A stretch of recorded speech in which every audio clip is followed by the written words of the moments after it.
اعوذ باللہ من الشیطان الرجیم پناہ مانگتا ہوں میں اللہ کی شیطان مردود سے۔ بسم اللہ الرحمن الرحیم شروع اللہ کا نام لے کر جو بڑا مہربان نہایت رحم والا ہے۔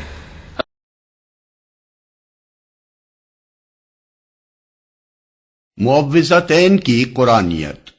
ان دونوں صورتوں کے موضوع اور مضمون کو سمجھنے کے لیے تو اتنی بحث ہی کافی ہے جو اوپر کی جا چکی ہے، لیکن چونکہ حدیث و تفسیر کی کتابوں میں ان کے متعلق 3 ایسے مباحث آ گئے ہیں جو دلوں میں شبہات پیدا کر سکتے ہیں، اس لیے ہم ان کو بھی صاف کر دینا ضروری سمجھتے ہیں۔ ان میں سے اولین قابل توجہ مسئلہ یہ ہے کہ آیا ان دونوں صورتوں کا قرآنی صورتیں ہونا قطعی طور پر ثابت ہے یا اس میں کسی شک کی گنجائش ہے؟ یہ سوال اس لیے پیدا ہوا کہ حضرت عبداللہ بن مسعود رضی اللہ عنہ جیسے عظیم المرتبہ صحابی سے متعدد روایتوں میں یہ بات منقول ہوئی ہے کہ وہ ان دونوں صورتوں کو قرآن کی صورتیں نہیں مانتے تھے اور اپنے مصحف سے انہوں نے ان کو ساقط کر دیا تھا۔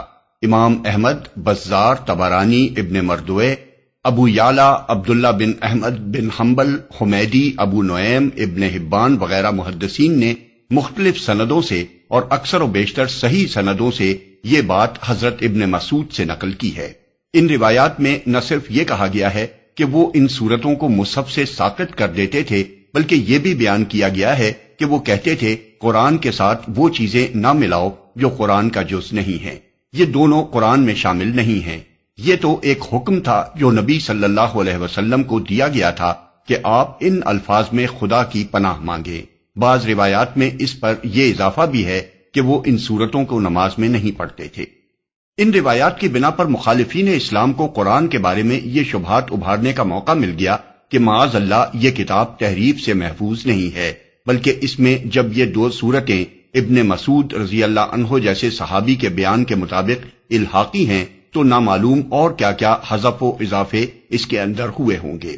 اس تان سے پیچھا چھڑانے کے لیے قاضی ابو بکر الباقلانی اور قاضی ایاز وغیرہ نے یہ تعویل کی ہے کہ ابن مسعود رضی اللہ عنہ معوذتین کی قرآنیت کے منکر نہ تھے، بلکہ صرف ان کو مصحف میں درج کرنے سے انکار کرتے تھے، کیونکہ ان کے نزدیک مصحف میں صرف وہی چیز درج کی جانی چاہیے تھی جس کے ثبت کرنے کی رسول اللہ صلی اللہ علیہ وسلم نے اجازت دی ہو، اور ابن مسعود رضی اللہ عنہ تک یہ اطلاع نہیں پہنچی تھی کہ حضور صلی اللہ علیہ وسلم نے اس کی اجازت دی ہے۔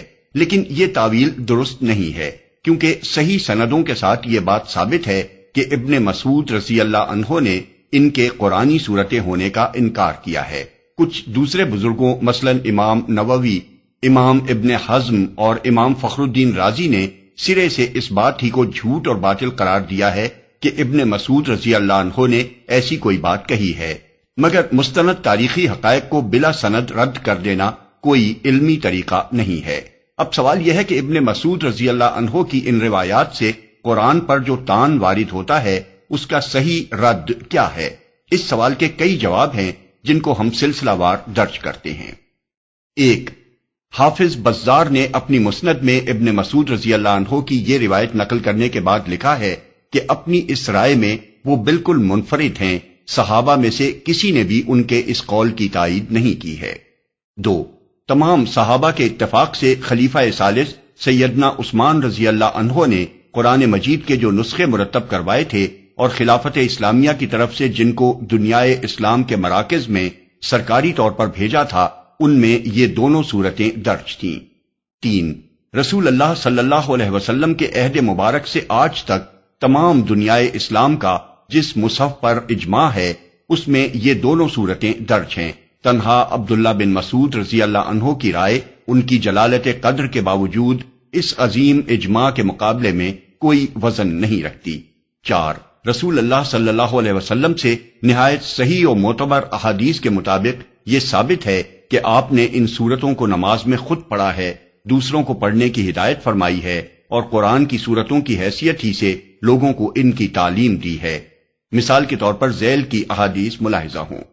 مسلم، احمد، ترمذی اور نسائی کے حوالے سے حضرت عقبہ بن عامر رضی اللہ عنہ کی یہ روایت ہم اوپر نقل کر چکے ہیں کہ حضور صلی اللہ علیہ وسلم نے سورہ فلق اور سورہ ناس کے متعلق ان سے یہ فرمایا کہ آج رات یہ آیات مجھ پر نازل ہوئی ہیں۔ نسائی کی ایک روایت عقبہ بن عامر رضی اللہ عنہ سے یہ ہے کہ رسول اللہ صلی اللہ علیہ وسلم نے یہ دونوں سورتیں صبح کی نماز میں پڑھیں۔ ابن حبان نے انہی حضرت عقبہ سے روایت نقل کی ہے کہ حضور صلی اللہ علیہ وسلم نے ان سے فرمایا اگر ممکن ہو تو تمہاری نمازوں سے ان دونوں سورتوں کی قرأت چھوٹنے نہ پائے۔ سعید بن منصور نے حضرت معاذ بن جبل رضی اللہ عنہ سے روایت نقل کی ہے کہ حضور صلی اللہ علیہ وسلم نے صبح کی نماز میں یہ دونوں سورتیں پڑھیں۔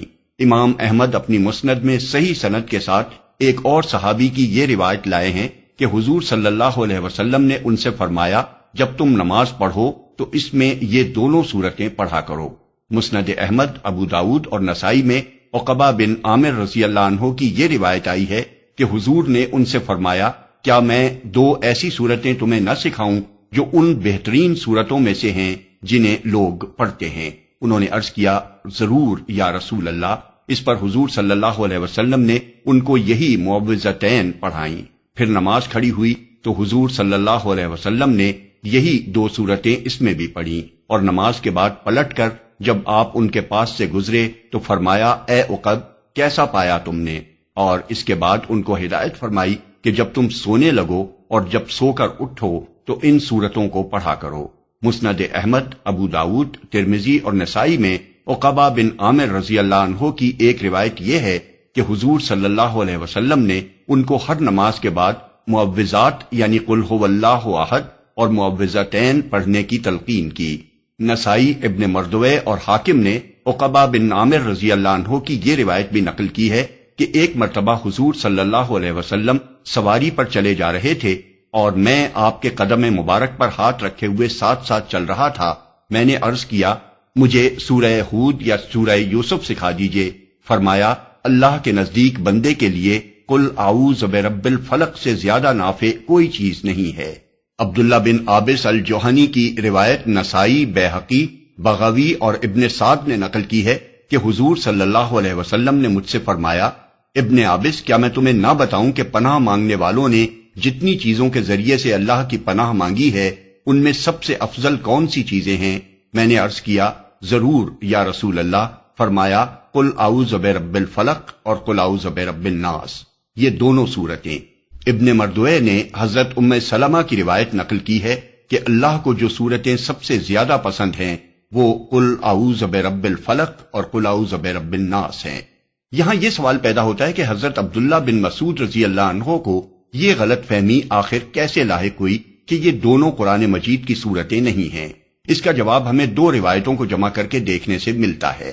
ایک یہ روایت کہ حضرت عبداللہ بن مسعود کہتے تھے کہ یہ تو ایک حکم تھا جو رسول اللہ صلی اللہ علیہ وسلم کو دیا گیا تھا کہ آپ اس طرح تعوذ کیا کریں۔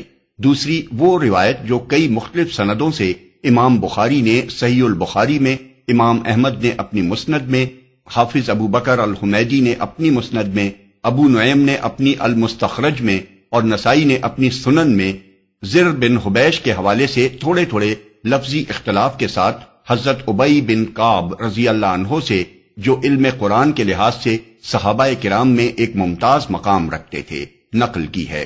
زر بن حبیش کا بیان ہے کہ میں نے حضرت ابی رضی اللہ عنہ سے کہا کہ آپ کے بھائی عبداللہ بن مسعود رضی اللہ عنہ ایسا اور ایسا کہتے ہیں، آپ ان کے اس قول کے متعلق کیا کہتے ہیں؟ انہوں نے جواب دیا کہ میں نے رسول اللہ صلی اللہ علیہ وسلم سے اس کے بارے میں سوال کیا تھا۔ حضور صلی اللہ علیہ وسلم نے فرمایا کہ مجھ سے کہا گیا قل، تو میں نے بھی کہا قل، اس لیے ہم بھی اسی طرح کہتے ہیں جس طرح حضور صلی اللہ علیہ وسلم کہتے تھے۔ امام احمد کی روایت میں حضرت ابی کے الفاظ یہ ہیں، میں شہادت دیتا ہوں کہ رسول اللہ صلی اللہ علیہ وسلم نے مجھے